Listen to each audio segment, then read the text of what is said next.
Nah, bagaimana dengan keberadaan seseorang bersama dengan orang-orang sejenis dengannya, dan begitu juga dengan orang-orang yang ada di sekitar itu ada ikatan mahram dengannya. Ini perlu diperhatikan betul. Karena saya melihat sekarang, karena kebanyakan dari masyarakat kita ini terlalu terpesona dengan gaya di barat dan berbagai macam kebebasan.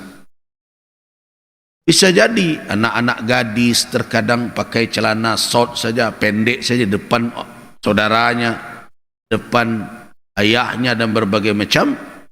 Nah, ini adalah salah satu pemicu terjadinya hal-hal yang tidak diinginkan di dalam rumah tangga. Ini sangat mengkhawatirkan hari ini. Kalau kita menerima berbagai laporan, saya juga pernah sampaikan, ada staf ahli Menteri Sosial pernah datang ke MUI, kemudian menceritakan dan melihatkan data-data kepada kita, ngeri. Kenapa? Ada perlakuan-perlakuan pelecehan di dalam rumah tangga. Ya. Ada ibu yang melakukan perbuatan tidak senonoh dengan anak laki-lakinya. Ada ayah yang menghamili anak perempuannya.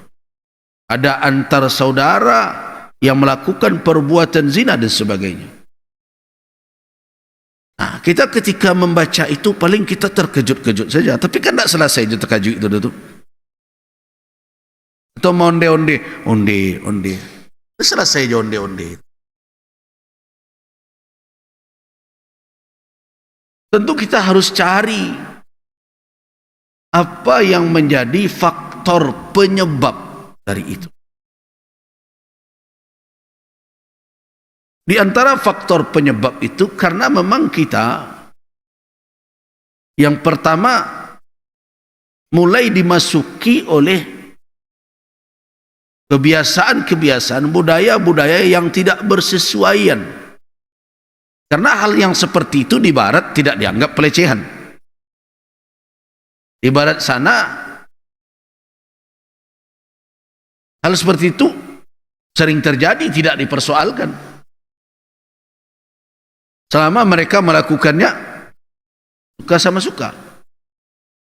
Apalagi kalau ada budaya-budaya yang belum tersentuh oleh Islam. Ada di, kalau tidak salah di Afrika itu.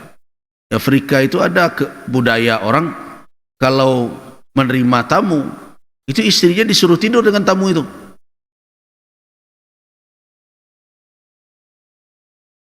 Nah, Islam datang membawa kemuliaan akhlak.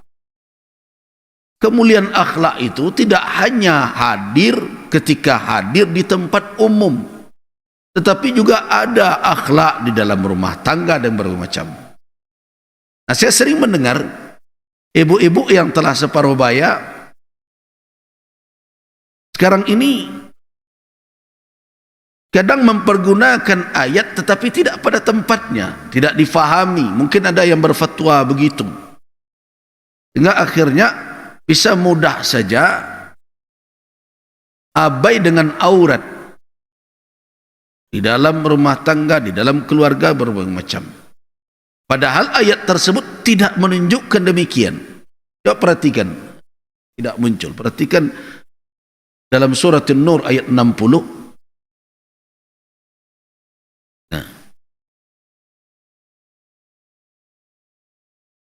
Wal qawaid minan nisa'i allati la yarjuna nikaha wa laysa 'alayhinna junahun an yadh'na thiyabahunna ghayra mutabarrijatin bi zinatin wa an yasta'fifna khairul lahun wallahu sami'un 'alim. Wal qawaid minan nisa' allati la yarjuna nikaha. Temukan surat An-Nur. An-Nur surat ke berapa? Surat ke-24 kan? Ayatnya ayat 60. Ini tidak nyambung tadi.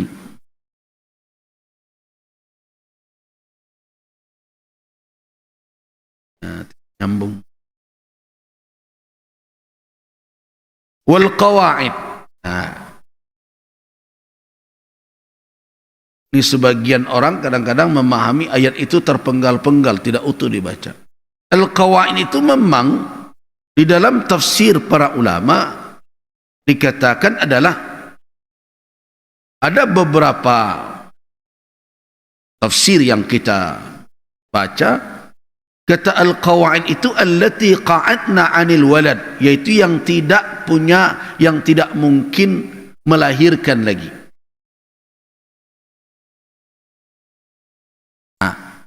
Dengan itu dikaitkan yang tidak mungkin melahirkan lagi, yaitu yang tidak haid lagi, kan begitu? Disebabkan karena lanjut.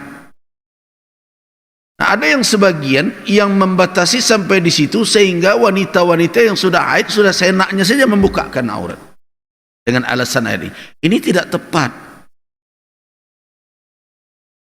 So, ayat itu belum selesai.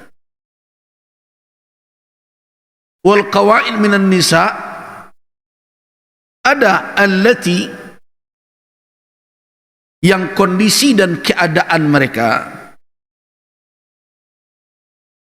Nah, kalau orang mengkaji tentang kaedah nahunya, di situ dikatakan bahwa allati adalah isim mausul dengan silah yang ada sebelumnya itu. Kalau ada jumlah seperti ini, kalimat seperti ini datang setelah ma'rifah, maka dia datang dalam bentuk halan. Kalau dia datang sudah nakirah, dia datang dalam bentuk sifat. Nah, ini menunjukkan keadaan dan karakter wanita yang sudah tidak haid itu, tapi la yarjuna nikahan, tidak lagi berharap nikah. Orang ini memahami nikah ini akad, tidak. Ya wadakan nikah laiwa, tidak begitu. La yarjuna nikahan itu yang tidak berkeinginan lagi untuk berhubungan, artinya yang tidak bersyahwat ke lawan jenis. Ini tidak bisa hukumnya 40 tahun. Karena wanita umur 40 tahun, umur 50 tahun masih punya hasrat untuk itu.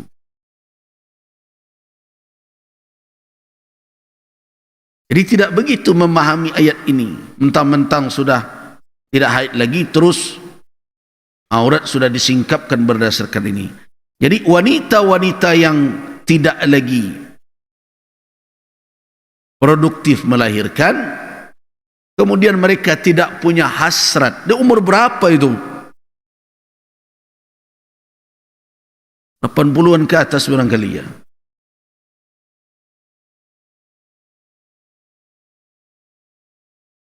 Kalau umur 40, 50, apalagi sekarang berbagai macam ya teknologi bisa mempermudah orang. Tengok kini kalau awak calik kan ragu awak. Kalau berjalan berdua, mana emaknya, mana anaknya. Emaknya lebih santiang lelai bergaya daripada anaknya gitu. Berbagai macam. Nah, kita melihat bahwa ayat ini sebenarnya untuk memberikan keringanan bagi orang yang telah lanjut usia sebenarnya. Orang lanjut usia itu kan sudah, kadang tamu datang berbagai macam, mesti pula pakai jilbab rapi, ya sudah ditutuplah sedikit. Nah, itu orang yang sudah tidak punya hasrat seksual sama sekali.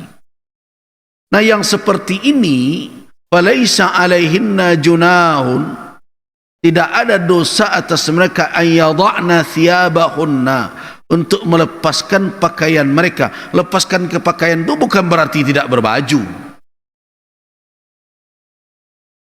Nah, tapi pakaian yang biasa mereka pakai dengan rapi di hadapan yang tidak mahram mereka ketika mereka bergaul dengan orang lain, ada keringanan, tetapi bukan berarti lepas total. Ingat, ada kalimat di situ ghaira mutabarrijatim bizinah. Kan itu dikatakan ghaira mutabarrijat bizinah, tidak menampakkan perhiasan yang akan menarik. Jadi kalau dinampakkan leher itu zina, di situ kan tempat kalung di sana. Jadi artinya tetap dia mungkin menjaga aurat, cuma mungkin tidak karena orang sudah berumur gitu.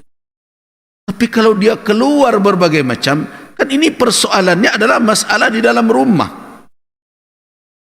Atau dia keluar tapi dalam kondisi yang tidak seketat wanita yang masih muda belia, itu mana.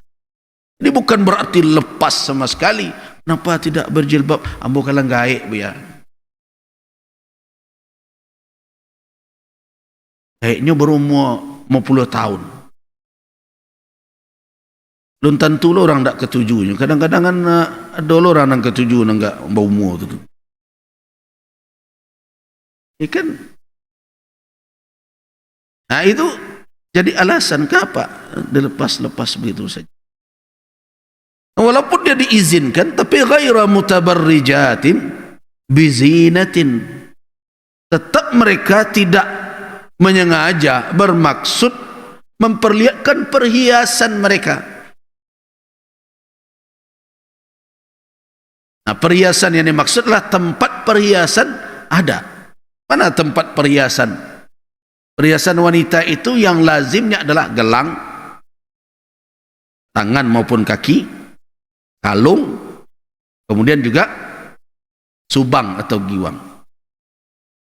Nah, walaupun mereka diizinkan, bukan berarti mereka memperlihatkan.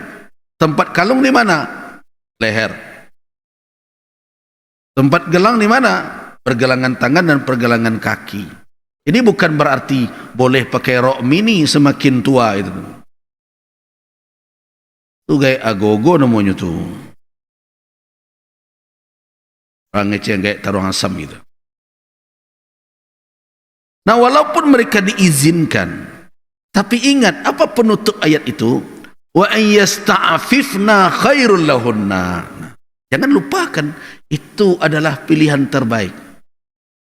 Ketika mereka tetap menjaga kesopanan mereka, memakai sifat iffah. Saya pernah jelaskan apa makna iffah. Orang yang menahan dirinya, jangankan melakukan yang haram, malah yang makruh, yang subhat saja dia coba menghindarkan.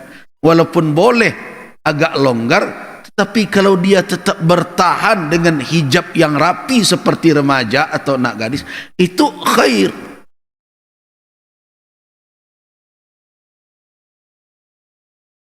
Itu tetap yang lebih baik. Wallahu Sami'un alim. Allah maha mendengar lagi maha mengetahui apa maksud mereka. Jadi bukan untuk menimbulkan fitnah dan berbagai macam.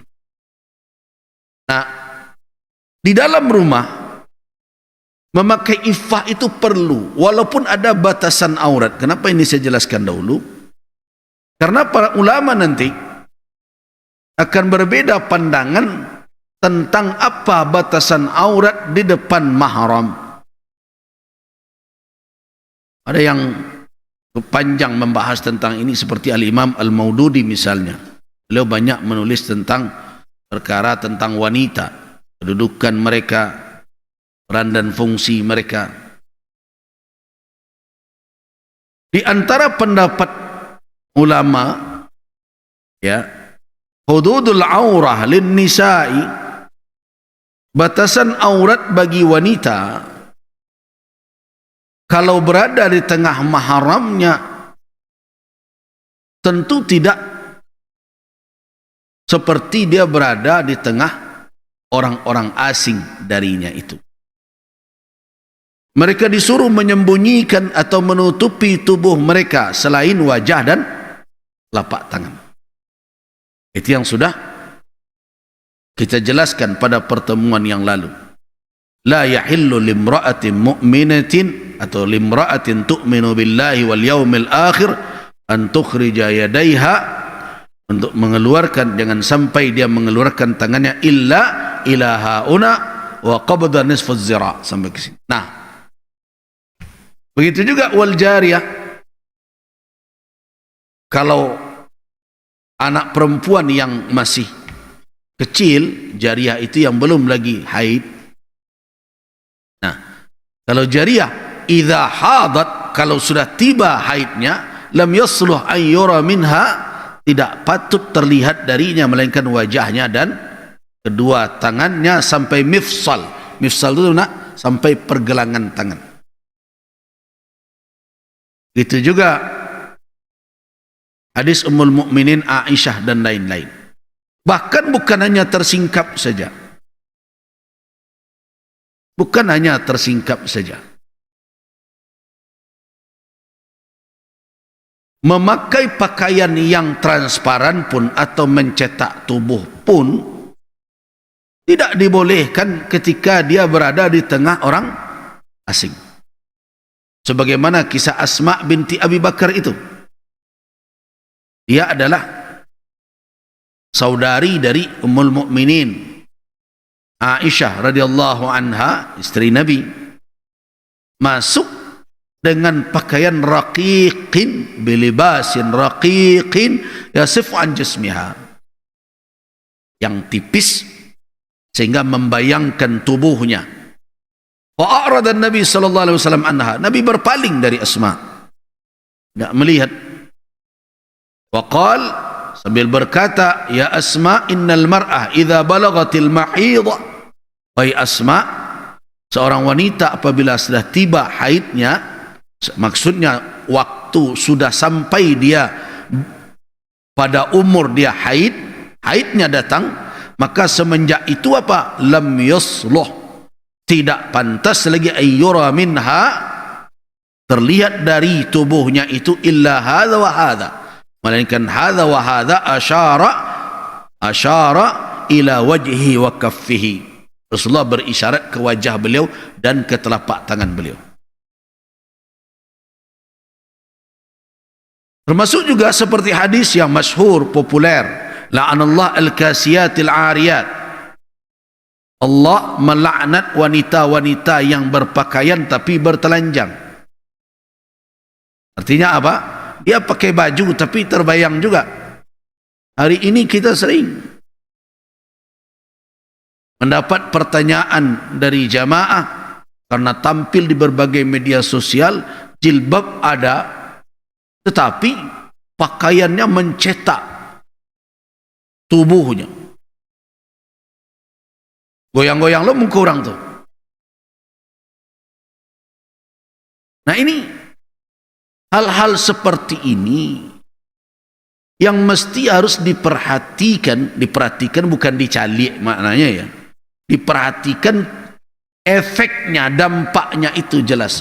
Itulah yang menjadi pemancing. Jadi walau bagaimanapun kita meletakkan hukuman berat bagi pelecehan, tapi kalau tidak berimbang, tidak ada aturan bagi orang-orang yang memancing fitnah dan pelecehan, ya sama saja, hukum tidak akan berimbang. Syariat adil, diatur mata laki-laki, dan laki-laki kan disuruh hendaklah mereka menundukkan pandangan mereka. Tetapi yang akan memancing pandangan itu diatur pula. Nah itu yang adil. Nah di dalam ketentuan sekarang kan tidak.